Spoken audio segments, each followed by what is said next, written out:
Thrissur general ആശുപത്രിയിൽ OP ticket ലഭിക്കാത്തതിനെ തുടർന്ന് ഡോക്ടറെ കാണാൻ സാധിക്കാതെ രോഗികൾ വലയുന്നു എന്ന വാർത്ത വരികയാണ്. മണിക്കൂറുകൾ വരി നിന്നാണ് ടിക്കറ്റ് ലഭിക്കുന്നത്. സെർവറിലെ തകരാറ് മൂലമാണ് കാലതാമസം വരുന്നത് എന്നാണ് അധികൃതർ പറയുന്നത്. പ്രായമായവരും കുട്ടികളും ഉൾപ്പെടെ കാത്തിരുന്ന് വലയുന്നു എന്നതാണ് ഇപ്പോൾ നമ്മുടെ മുൻപിലേക്ക് വരുന്ന പ്രധാനപ്പെട്ട വാർത്ത.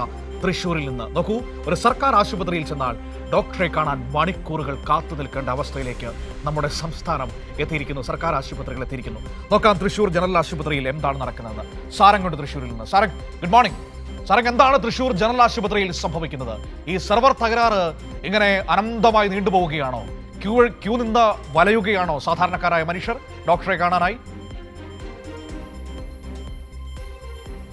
മനു, തീർച്ചയായും അങ്ങനെ തന്നെയാണ്. കഴിഞ്ഞ കുറച്ച് ദിവസങ്ങളായിട്ട് ഇത്തരത്തിൽ ഈ രോഗികൾക്ക് വലിയ കാലതാമസം ഉണ്ടാകുന്നു എന്നുള്ളതാണ്. അതായത് ഡോക്ടർമാരെ കാണാൻ വലിയ പ്രതിസന്ധിയാണ്. രാവിലെ OP ആരംഭിക്കുന്നത് മുതൽ തന്നെ ഈ സെർവറിന്റെ തകരാറ് മൂലം എന്നാണ് അവർ പറയുന്നത്. എന്നാലും ഈ OP ടിക്കറ്റ് എടുക്കാൻ കഴിയാതെ മണിക്കൂറുകളോളം വരി നിൽക്കേണ്ടി വരുന്നു. അത് സ്ത്രീകളും പ്രായമായവരും കുട്ടികളും ഉൾപ്പെടെയുള്ള രോഗികൾക്കാണ് ഇത്തരത്തിലുള്ള ഒരു ദുരന്ത അനുഭവം കഴിഞ്ഞ കുറച്ച് ദിവസങ്ങളായിട്ട് ഉണ്ടായിക്കൊണ്ടിരിക്കുന്നത്. നമുക്കറിയാം, തൃശ്ശൂർ ടൗണിനെ സംബന്ധിച്ച് ഒരുപാട് ജനങ്ങൾ ആശ്രയിക്കുന്ന ഒരു ആശുപത്രിയാണ് ജനറൽ ആശുപത്രി എന്ന് പറയുന്നത്. തൃശ്ശൂർ കോർപ്പറേഷന് കീഴിൽ പ്രവർത്തിക്കുന്ന അല്ലെങ്കിൽ വരുന്ന ഒരു ആശുപത്രി കൂടിയാണ്. കഴിഞ്ഞ കുറച്ച് ദിവസങ്ങളായിട്ട് ഇങ്ങനെയാണ് ഇവിടുത്തെ സ്ഥിതി. രാവിലെ തന്നെ വലിയ രോഗങ്ങളൊക്കെ ആയിട്ട് അല്ലെങ്കിൽ ശാരീരികമായിട്ടുള്ള ബുദ്ധിമുട്ടുകളൊക്കെ ആയിട്ട് രോഗികൾ എത്തിക്കഴിഞ്ഞാൽ ഈ സംവിധാനങ്ങൾ മൊത്തം തകരാറിലായി കിടക്കുന്നത് കൊണ്ട് തന്നെ ഒരുപാട് നേരം OP ടിക്കറ്റ് എടുക്കാൻ വരി നിൽക്കേണ്ടി വരികയാണ്. ഇനി മണിക്കൂറുകൾ നിന്ന് OP ടിക്കറ്റ് എടുത്താലും പിന്നീട് ഡോക്ടറെ കാണാനും കാലതാമസം പിടിക്കുന്നു. അങ്ങനെ ആകെ മൊത്തത്തിൽ രോഗികൾ വലഞ്ഞ തിരിയുന്ന ഒരവസ്ഥയാണ് കഴിഞ്ഞ കുറച്ച് ദിവസങ്ങളായിട്ട് ഇങ്ങനെയുണ്ട്. അധികൃതർ പറയുന്നത് ഈ ഓൺലൈൻ സംവിധാനത്തിന്റെ സെർവറിൽ ഉണ്ടാകുന്ന തകരാറാണെന്നാണ് പറയുന്നത്. അങ്ങനെയാണെങ്കിൽ തന്നെ അത് അനുഭവപ്പെടുമ്പോൾ അത് ഉടനെ തന്നെ പരിഹരിച്ച് ഈ രോഗികൾക്ക് പ്രയാസമില്ലാത്ത രീതിയിൽ ഡോക്ടർമാരെ കാണാനുള്ള നടപടിക്രമങ്ങൾ ഉണ്ടാക്കേണ്ടതാണ്. എന്നാൽ പക്ഷേ അതൊന്നും തന്നെ കൃത്യമായിട്ട് പാലിക്കുന്നില്ല. നമുക്കറിയാം, മഴക്കാലമാണ്, അല്ലെങ്കിൽ തന്നെ എല്ലായിടങ്ങളിലെയും പോലെ തന്നെ രോഗങ്ങൾ വർദ്ധിച്ചു വരുന്ന സമയമാണ്. അതുപോലെ തന്നെ പകർച്ചവ്യാധികൾ വർദ്ധിച്ചു വരുന്ന ഒരു സാഹചര്യമാണ്. ഈ സാഹചര്യത്തിലൊക്കെ തന്നെ നിരവധി രോഗികളാണ് അല്ലെങ്കിൽ രോഗികളുടെ കൂട്ടിരിപ്പുകാരാണ് ആശുപത്രിയിലേക്ക് എത്തുന്നത്.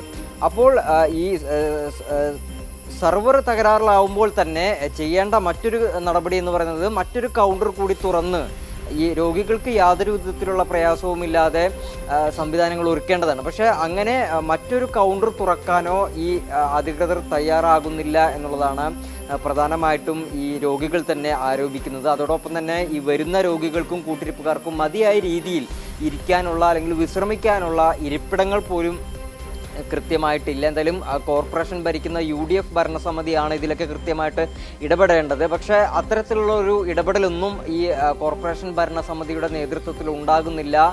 അത് വലിയ പ്രതിസന്ധിയിലേക്ക് എത്തുന്നു. അടുത്ത കാലത്തെങ്ങാനും പരിഹരിക്കുമോ? അതിനെക്കുറിച്ച് അവരെന്തെങ്കിലും പറയുന്നുണ്ടോ? ഈ സെർവറിന്റെ പ്രശ്നം അടുത്ത കാലത്തെങ്ങാനും പരിഹരിക്കുമോ? ഭരണസമിതിയുടെ മറുപടി എന്താണ്? ഒരു അഡീഷണൽ കൗണ്ടർ തുടങ്ങുന്നതിന് ഇവർക്ക് തടസ്സം എന്താണ്? മനു, അത്തരത്തിലുള്ള യാതൊരു പ്രതികരണങ്ങളും ഈ ഭരണസമിതി നടത്തിയിട്ടില്ല എന്നുള്ളതാണ്. നിസ്സാരമായിട്ട് പരിഹരിക്കാവുന്ന ഒരു കാര്യം മാത്രമാണ്. ഒരു കൂടുതൽ അല്ലെങ്കിൽ ഒന്നോ രണ്ടോ അതിലധികം കൗണ്ടറുകൾ, OP ടിക്കറ്റ് കൗണ്ടറുകൾ തുറന്നു കഴിഞ്ഞാൽ അത്രയും പ്രയാസം വരുന്ന ആളുകൾക്ക് കുറഞ്ഞു എന്നുള്ളതാണ്. പക്ഷെ അങ്ങനെ ഇവർ ചെയ്യുന്നില്ല എന്നുള്ളതാണ്. അത് എന്തുകൊണ്ടാണെന്നുള്ളതും അവർ വ്യക്തമാക്കുന്നില്ല. എന്തായാലും പരിഹരിക്കാം എന്നുള്ള വാഗ്ദാനങ്ങളൊക്കെ, പ്രശ്നം പരിഹരിക്കാം എന്നുള്ള വാഗ്ദാനങ്ങളൊക്കെ നൽകുന്നതല്ലാതെ മറിച്ച് കൃത്യമായിട്ടുള്ള, അതായത് ശാശ്വതമായിട്ടുള്ള ഒരു ഇടപെടൽ അല്ലെങ്കിൽ ഒരു പരിഹാരം ഉണ്ടാകുന്നില്ല. ഈ തിരക്ക് വർദ്ധിക്കുന്ന സാഹചര്യങ്ങളിൽ ഇത് പരിഹരിക്കാനായിട്ട് ഇടതുപക്ഷം ഭരിച്ചിരുന്ന സമയത്താണ് ഈ OP ടിക്കറ്റിന്റെ ഓൺലൈൻ സംവിധാനം കൊണ്ടുവന്നത്. എന്നാൽ ആ ഓൺലൈൻ സംവിധാനം അടക്കം അട്ടിമറിച്ചുകൊണ്ടാണ് ഇപ്പോഴത്തെ ഭരണസമിതി അവിടെ പ്രവർത്തിക്കുന്നത്. അവർക്ക് തോന്നുന്ന രീതിയിൽ പ്രവർത്തനങ്ങൾ നടത്തുന്നത് കൊണ്ട് തന്നെ സാധാരണക്കാരായിട്ടുള്ള രോഗികൾക്ക് അത് വലിയ സമയദൈർഘ്യം കൂടുതലാണ്, വലഞ്ഞു പോകുന്ന ഒരവസ്ഥ തന്നെയാണ്. എന്തായാലും ഉടനെ തന്നെ അത് പരിഹരിക്കണം എന്ന് തന്നെയാണ് രോഗികളുടെയും അതോടൊപ്പം തന്നെ ആ പ്രദേശത്തുള്ള ആ പ്രദേശത്തുള്ള ഓട്ടോ തൊഴിലാളികൾ പോലും പറയുന്നുണ്ട്. രാവിലെയൊക്കെ രോഗികളെ കൊണ്ടുവന്നിട്ട് തിരികെ പോകുമ്പോഴൊക്കെ ഒരുപാട് സമയമെടുക്കുന്നു. പ്രായമായവരും കുട്ടികളുമൊക്കെയാണ്. അതോടൊപ്പം തന്നെ സ്ത്രീകളൊക്കെ കുട്ടികളൊക്കെ ആയിട്ട് വരുമ്പോൾ വലിയ ബുദ്ധിമുട്ട് തന്നെയാണ്. അതിൽ യാതൊരു സംശയവുമില്ല. കൃത്യമായിട്ട് ഇടപെടേണ്ടത് എന്തായാലും കോർപ്പറേഷനാണ്, അല്ലെങ്കിൽ കോർപ്പറേഷനുമായി ബന്ധപ്പെട്ട അധികൃതരാണ്. പക്ഷേ നാളിതുവരെയും അത്തരത്തിലുള്ള ഒരു ഇടപെടൽ ഉണ്ടായിട്ടില്ല. എത്രയും പെട്ടെന്ന് അത്തരത്തിലുള്ള പ്രശ്നങ്ങൾ പരിഹരിച്ച് വളരെ എളുപ്പത്തിൽ സുഗമമായിട്ട് രോഗികൾക്ക് ഡോക്ടറെ കണ്ട് മടങ്ങാനുള്ള ഒരു സംവിധാനം ഏർപ്പാടാക്കണം എന്നുള്ള ആവശ്യം വലിയ രീതിയിൽ ഉയർന്നു വരുന്നുണ്ട്. മനു.